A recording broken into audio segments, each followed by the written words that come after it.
80 AD, the Roman Colosseum, 50,000 people screaming. In the center of the arena, a woman chained to a wooden structure. Naked, terrified, suddenly they release a bull. Not to kill her, for something worse. The guards have built a mechanical replica of a cow. They shove the woman inside and force the bull to mount her. It's an execution, but disguised as the myth of Pasiphae, the queen who had sex with a bull. The crowd applauds, children watch, senators laugh. Welcome to Roman entertainment. This isn't fiction, it really happened. The poet Martial was there at the Colosseum's inauguration, and he wrote it down. We saw Pasiphae joined to the bull. The ancient legend received testimony under Caesar. Rome, the greatest empire in history, laws, aqueducts, philosophy, and this, public rape turned into family entertainment. Today you're going to discover the most brutal, most perverted, most inhuman spectacles that Rome organized in the arena. Things Hollywood would never show, that your teachers never mentioned, but that the Romans documented in detail. Because this wasn't madness, it was politics, propaganda, control, and it was completely legal. I'm Crown and Dagger, and here there's no censorship, only the truth Rome prefers you forget. Notice how, when they talk about the Colosseum, they always mention heroic gladiators? But they never tell you this. Every week, Crown and Dagger unearths the most disturbing stories the world prefers to ignore. If you want unfiltered history, hit like and subscribe, because what comes next is much more brutal. Rome, 1st to 4th century AD, 60 million people, the largest empire in human history, and every major city had one thing in common: an arena, over 250 amphitheatres across Roman territory. The Colosseum held 50,000 spectators, and it was packed almost daily. Here's what you need to understand. This wasn't random violence, it was industrial-scale death. The historian Eutropius calculated that over 400,000 people died in Roman arenas across 4 centuries. That's an entire city, erased for entertainment. At the Colosseum's inauguration, Emperor Titus celebrated with 100 consecutive days of games. 9,000 animals slaughtered. That's 90 deaths per day, for fun. Emperor Trajan, after conquering Dacia, 123 days of games. 10,000 gladiators, thousands of prisoners executed. The philosopher Seneca attended these games and wrote something chilling. I come home more greedy, more cruel, more inhuman, because I have been among humans.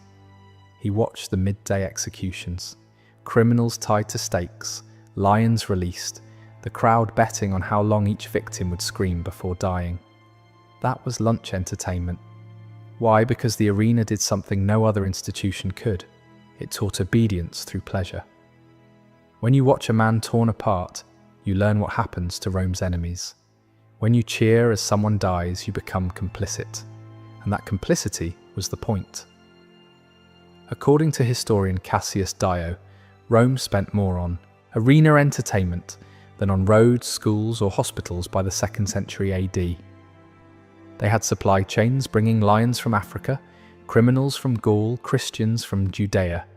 It was bureaucratic, scheduled, budgeted. Death, packaged as entertainment, delivered daily to a population addicted to brutality. What you just heard, that was the system. Now let me show you what actually happened in that sand. The spectacles that made 50,000 people cheer while humanity died in front of them. Starting with how it all began, at a funeral, with blood. 264 BC. 3 sons wanted to honour their dead father, not with prayers, but with blood. They armed 3 pairs of slaves and forced them to fight to the death in the Forum Boarium, a cattle market reeking of dung and smoke. This wasn't entertainment, it was munus, a duty owed to the dead. The practice came from Rome's enemies, the Campanians and Samnites. They believed restless spirits needed blood to find peace. But Roman elites saw something else: power. A funeral with bloodshed proved wealth. A funeral with spectacular bloodshed proved dominance. By the 3rd century BC, Politicians were using funeral games as campaign tools. The Senate called it piety. The crowd knew it was politics. Even the armor told stories. The Samnite gladiator wore gear mimicking Rome's conquered enemies. Every slash was a replay of Roman victories. Death became propaganda. Temporary wooden stands gave way to permanent amphitheaters.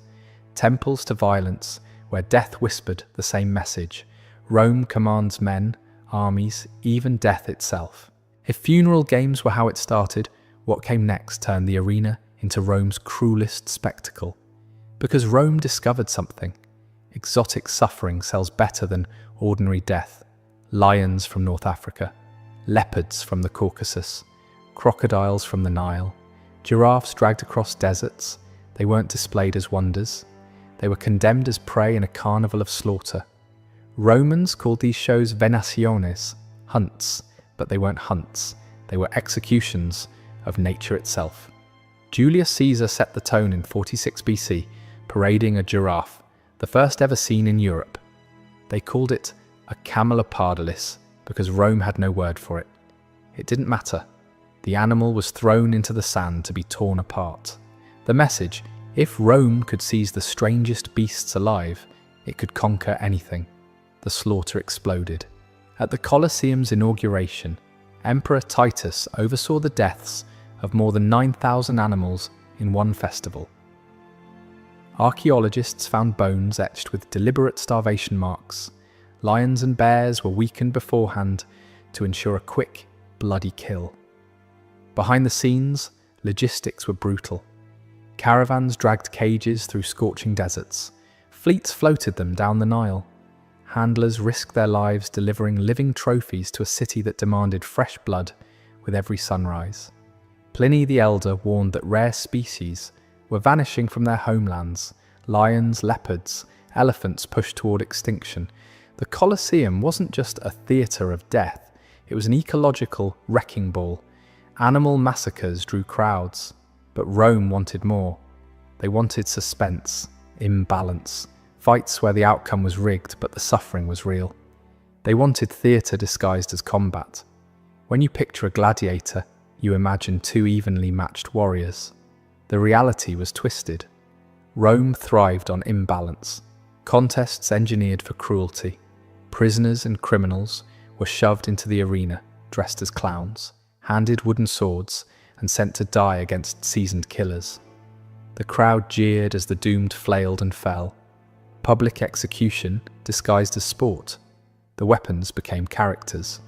The retiarius fought with a fisherman's net and trident against the secutor, whose helmet was designed to deflect the net. It wasn't skill, it was suspense. Would the net ensnare or would the sword break through? Sometimes one gladiator faced multiple foes. Other times, entire units clashed, turning the arena into a swamp of blood and mangled corpses. The helmets were weapons of torment.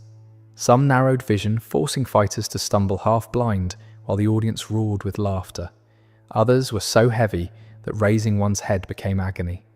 Armor wasn't protection, it was punishment.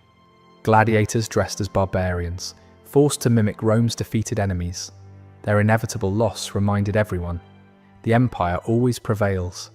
Mismatched combat was cruel, but it wasn't the worst, because Rome had a special category of victims.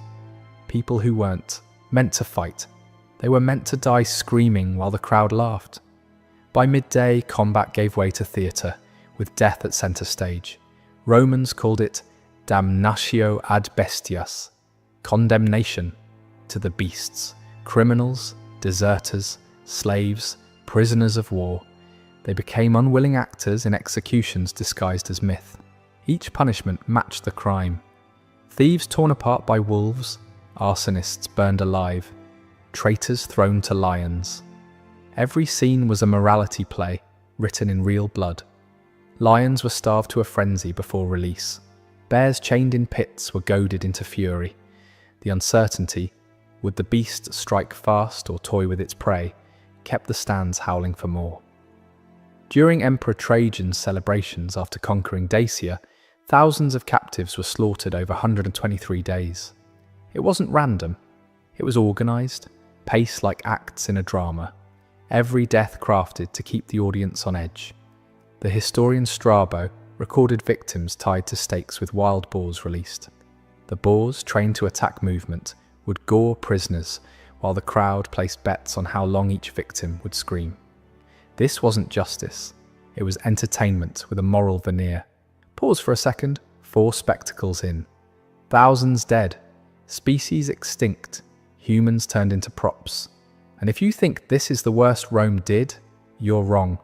Because what comes next is where execution stopped being about death and became pure, sadistic theatre.